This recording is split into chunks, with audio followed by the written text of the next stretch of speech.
Bonjour à toutes et à tous, c'est Paul Dame pour vous présenter une fois de plus un nouveau sapin en sucette. Et donc là, je me suis posé une question. D'où vient l'utilité des cheveux, des poils? Est-ce que c'est la même utilité? Est-ce qu'ils ont un lien lointain ou proche avec les coquilles et tout? Donc la question reste entière. Donc je me suis dit que le cheveu, on a le bulbe, on a la tige, on a la pointe, et donc est-ce qu'il est entièrement vivant? Et donc là, je suis arrivé à une conclusion. Non, il n'est pas entièrement vivant. Seul le bulbe serait vivant et la tige ainsi que la pointe seraient des parties mortes en fait. Donc aller chez le coiffeur ne fait que couper des... Le coiffeur ne fait que couper des extrémités mortes. Et j'ai envie de dire que le poil, en fait, c'est un peu la même chose. Il y a un bulbe et quand vous arrachez le poil, en fait, vous pouvez arracher bien sûr avec le bulbe et sans le bulbe, ce qui engendrerait peut-être des problèmes a posteriori. Savoir que si on arrache et si on coupe, ce n'est pas la même force que l'on exerce sur le bulbe et par voie de conséquence, si on arrache, peut-être que le corps considère cela comme une agression et donc va chercher peut-être à amplifier la résistance par exemple, en épaississant le derme ou en mettant le, le bulbe beaucoup plus profond ou encore, mais dans tous les cas de figure, quand on arrache, on ne, ça repoussera beaucoup plus lentement. Tout comme si on coupe, on n'arrache pas le bulbe. Donc si on coupe seulement le cheveu, par exemple, on n'enlève pas le bulbe. Ça, c'est compris. Maintenant, si on retire pas le bulbe, le cheveu ne va pas prendre plus de densité, ne sera pas plus rigide.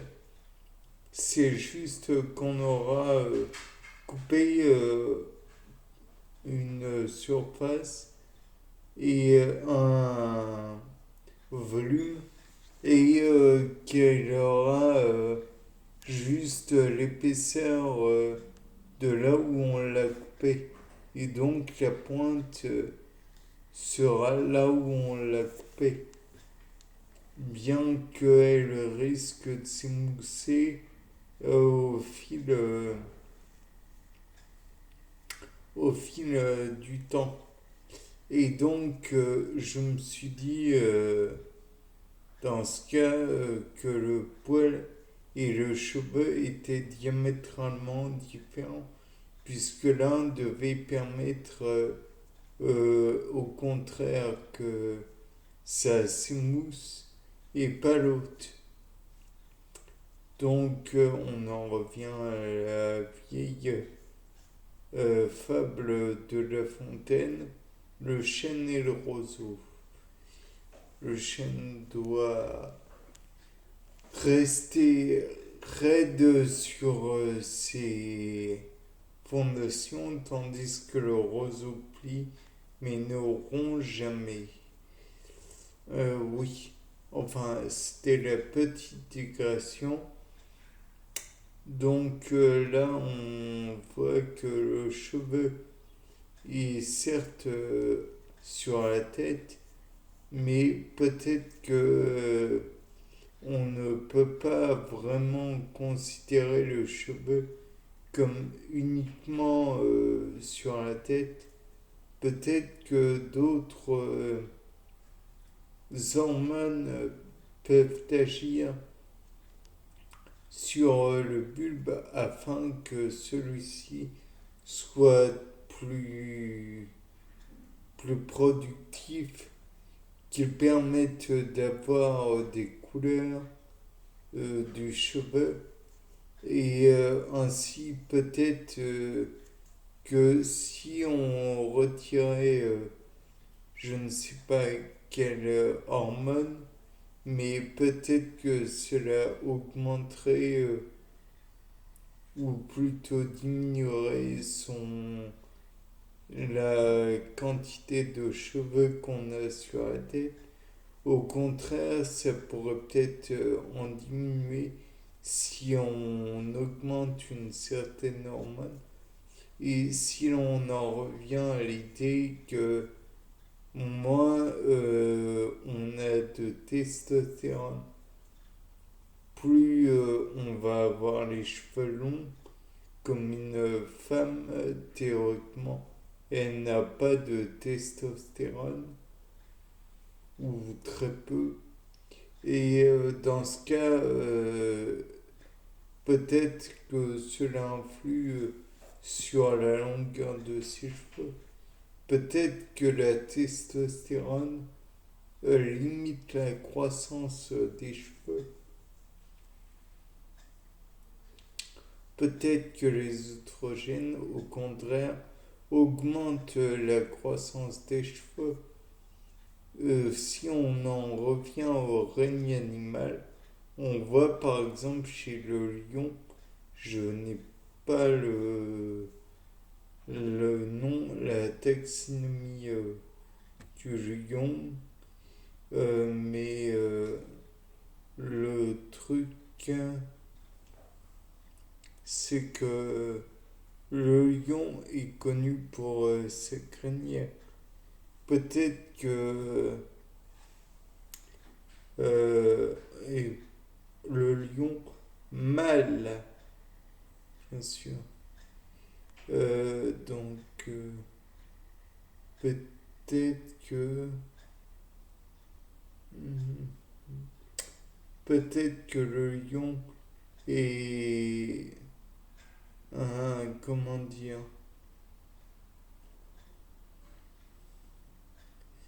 Euh, le lion mâle produit donc des hormones qui permettent la croissance de ses crinières. Mais en revanche, on remarquera que ceux qui sont soumis au lion mâle dominant ont la crinière moins développée. Donc peut-être que le, la crinière en elle-même est un signe de puissance. Et donc, par voie de conséquence, peut-être que le peut-être que le lion n'a de comment dire de force de domination que par le fait qu'il montre physiquement qu'il a la crinière, donc là un peu la couronne Donc, un petit peu en quelque sorte, la force et montre à tout le monde qu'il est le dominant, le chef, le... Enfin, bon, vous m'avez compris. Et donc, peut-être que, tiens, Pantera Léo, dénomination taxonomique du lion, Pantera Léo. Donc, c'est pas un Rex, je sais pas quoi, puisque Rex veut dire en latin roi. Mais là, Pantera Léo, c'est le lion. Et donc, dans ce cas, j'en reviens à sa pilosité. Peut-être que grâce à cette pilosité, on peut, entre guillemets, dire qu'il y a un lion, mais pas de reine. Que la reine ne peut pas se présenter puisqu'elle n'a pas de signe distinctif. Bien, c'était Paul Dame pour un nouveau sapin en sucette. Au revoir.